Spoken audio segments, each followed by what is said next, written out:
Hi guys, welcome back to the mole and calculation series of videos. We are on lesson 2, which is using the mole triangle for solids. So we are going to explore the relationship between mass, moles and gram formula mass. Your starter questions are to calculate the gram formula mass, but you have to work out the chemical formula first. So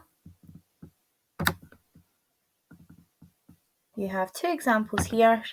One is aluminium chloride, the second is sodium carbonate.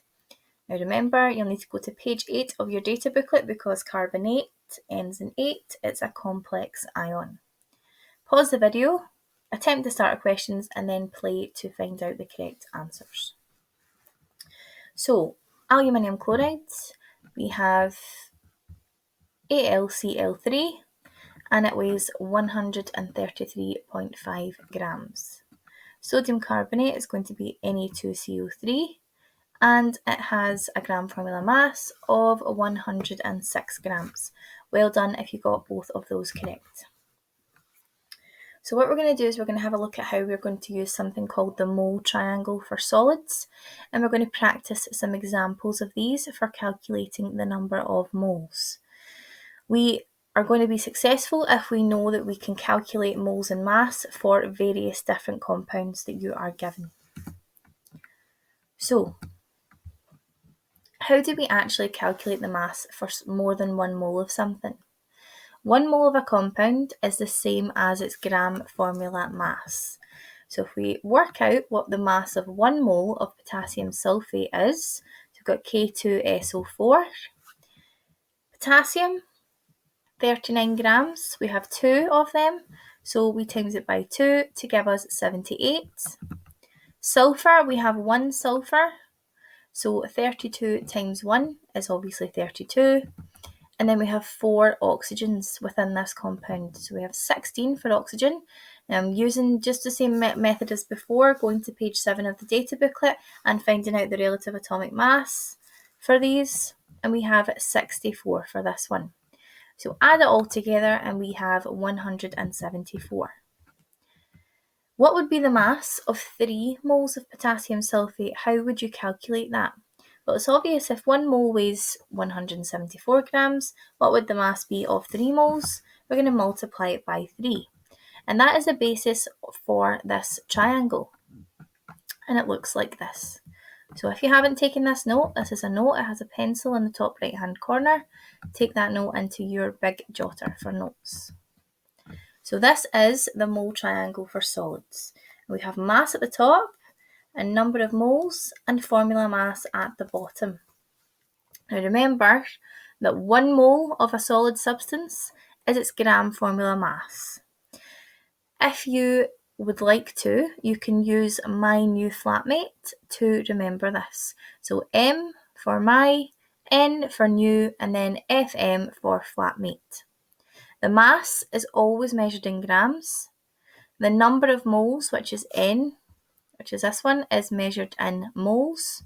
And the formula mass is again measured in grams. We know that already. So what we are going to do is we are going to be asked questions about calculating the mass or the number of moles.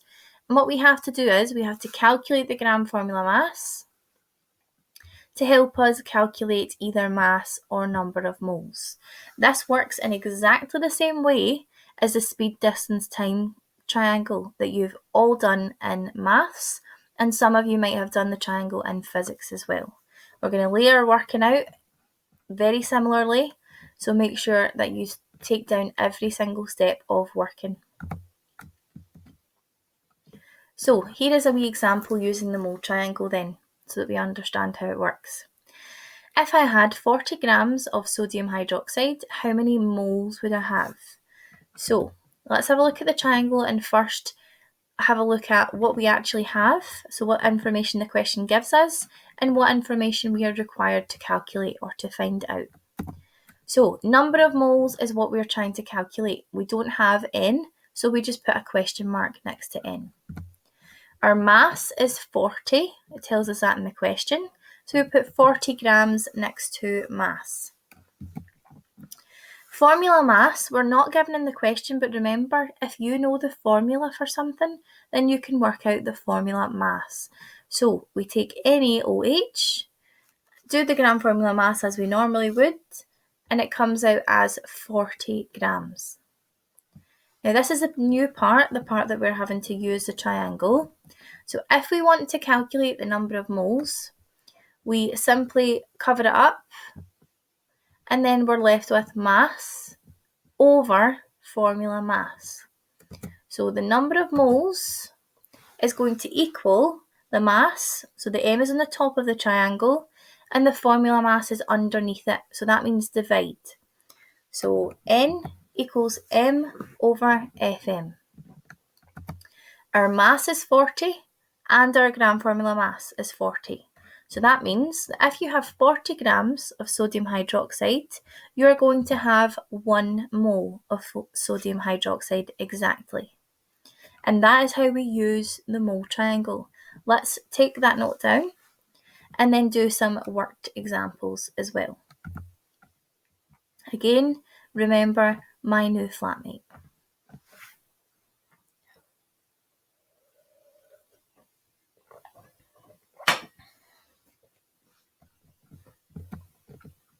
Example 1.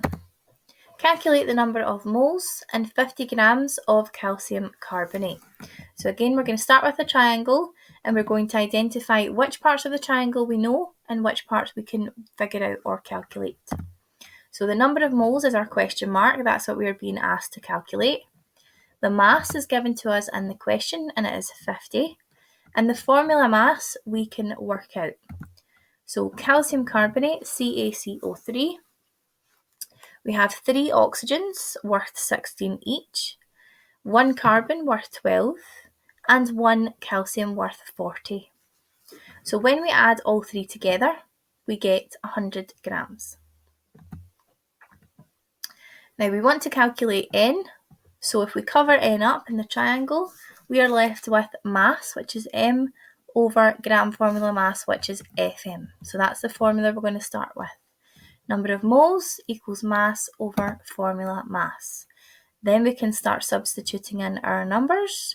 So N equals 50 grams divided by 100 grams, which will come out at 0.5 moles. That is the number of moles and 50 grams of calcium carbonate. Example 2.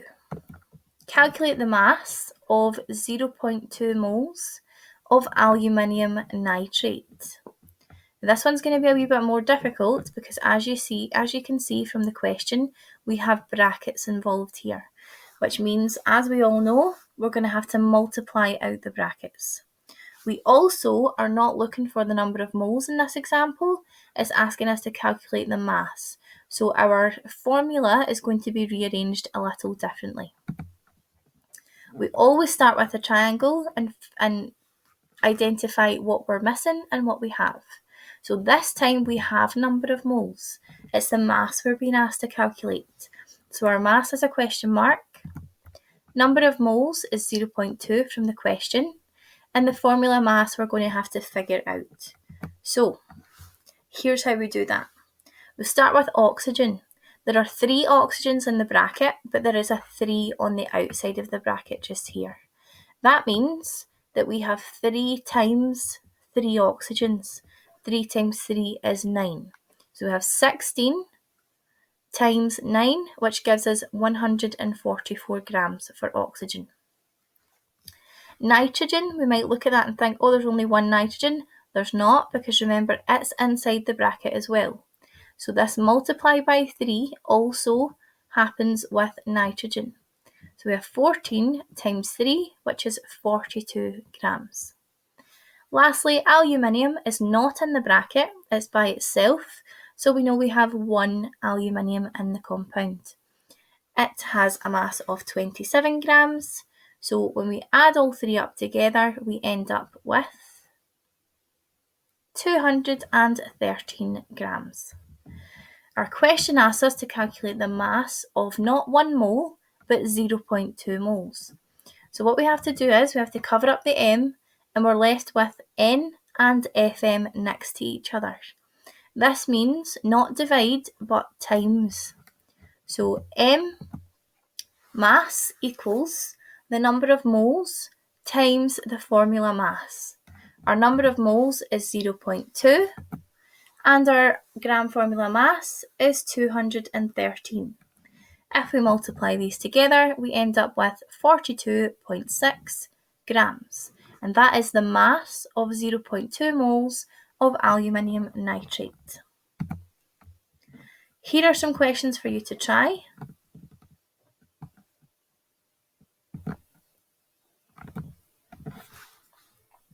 The writing seems to be kind of over on question 4, so what we can do is just try 1, 2 and 3. Pause the video, have a go at these in your small classwork jotter, and then unpause the video and check your own answers. Here are the answers. So for number 1, the number of moles and 30 grams of sodium chloride. Exactly the same strategy as before. We lay out our triangle, work out our formula mass, and then do our rearranging or substituting in the values. We end up with this one to have 30 grams over 58.5, which is 0.51 moles. Question 2, number of moles and 6.4 grams of sulfur dioxide. We have our triangle, our gram formula mass of sulfur dioxide, and then the rearranging of our formula. We end up with 6.4 over 64, which gives us 0.1 moles as our answer. Lastly, question 3, again, identify what we have and what we don't have in the triangle. Calculate the formula and then therefore the gram formula mass, and then use the triangle to calculate our mass of lithium fluoride. So we have 0.3, which is our number of moles, times 26, which is our formula mass, to give us a mass of 7.8 grams. Number 4 we couldn't do, so we'll miss that out. So what we wanted to do was to be able to calculate moles and mass for different compounds. So learning how to use the triangle and to manipulate the triangle so we can calculate both of those things. And we have done several examples of that. As usual, we have an exit task here.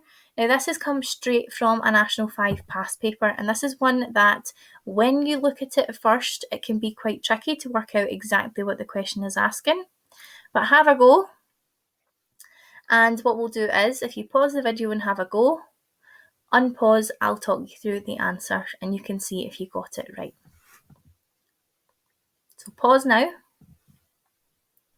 Okay, so the question says 0.25 moles of a gas has a mass of 7 grams. Which of the following could be the molecular formula for the gas?